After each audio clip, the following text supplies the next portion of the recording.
In this video, I'm going to show you how to fix Hitman Absolution not launching. First, go to Steam here, then Properties, Compatibility, enable these three options, click Apply, and then OK. Then run Steam, then find the game, right-click on Hitman Absolution, Properties, Install Files, and then click Verify Integrity of Game Files.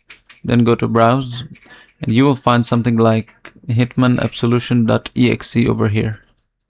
So you would right click on the exe file and then game file. So you right click on the exe game file and then properties, compatibility, enable these, then apply, and then OK. After that, close this down, and then close this down, go to Steam here, settings, downloads, and then click on clear cache, and make sure the launch options over here, the download region, is set to your region. So if you can't find your region, set the closest region to you, and then you can just close this down and close this down.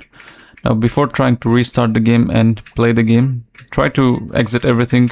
So try to go here to Steam and exit Steam, and go here. If you see the game or any launchers like Epic Games, just exit them, and then in Task Manager, do the same, exit the game here, and then end task if you find it, and then you can try to restart it, and then this will work.